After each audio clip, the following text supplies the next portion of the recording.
paano po magpa-appointment. So, ang una-una pong gagawin nyo is pupunta po kayo doon sa LTO office. So, doon po kayo magpapa-appointment. So, ang pagpapa-appointment po online is pag magre-retake kayo, ayan po yung QR code and then ayan po yung website, yung HTTP. Search nyo lang po sa Google and then after nyo ma-search, so, eto na, dito kayo pupunta sa exam. So, dito meron po ditong pipilapan. So, pilapan nyo lang po yan sa mga naka-iPhone. So, madali nyo po matatranslate yan sa English.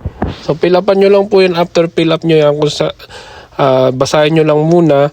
And then, after fill up nyo, may iti-test po sa inyo. Video test. Ayan. So, click mo lang yan. So, 5 po yan. So, ang gagawin nyo po dyan, panonoorin nyo. And then, magtatap po kayo kung saan po merong danger kayong na-detect. Halimbawa, yung may tatawid, pipindutin nyo po yung screen para maklik nyo po yan. So, panoorin nyo lang po yung 5 video. After nyo mapanood, kailangan po maipas nyo po yan sa online. So, kailangan sa test na yan, maipasa nyo po yan.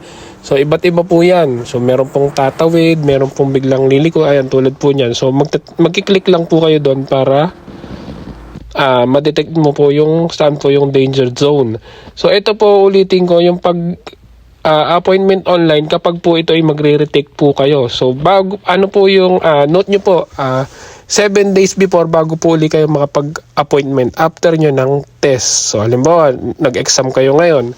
Tapos, after 7 days pa po uli yung pwede kayong magpa-appointment. So, ayan, natapos na yung ating test. Naka-apat tayo, pasado tayo. And then, iwa-watch nyo po uli yan o ulitin nyo. So, ikinat ko na po yung video. After watch nyo po dyan, ayan, fill upan nyo lang po yan. Go to the register kayo. Fill upan nyo lang po yan. Basahin nyo lang. And then, please click appointment. So, ayan, pili na kayo kung anong type. So, pwede, locomotive. Yan, ordinary locomotive. So, yun po yung motor. Yan. And then, fill upan nyo lang po kung saan po kayong office pupunta. Nasusunod, Hsinchu, yan, Taoyuan, Chongli. So, fill upan nyo lang po yan. After mo lang mapilapan dyan, so naklik mo na po yung kung saan nyo po gustong pumunta yan, sa Taoyuan. Click mo lang po itong search. Yan. Pipili naman po kayo dito ng oras. Kung anong gusto nyong oras. Yan. So may pipilapan pa po kayo dyan. Nilalagay nyo po yung email nyo. And then after nyo po yung mapilapan, nakapili na po kayo ng oras. Ayan. So lalabas po dyan. Ayan, so makita kung morning kayo, kung panghapon kayo, o gabi, o yan. So, kayo na po bahalang pumili.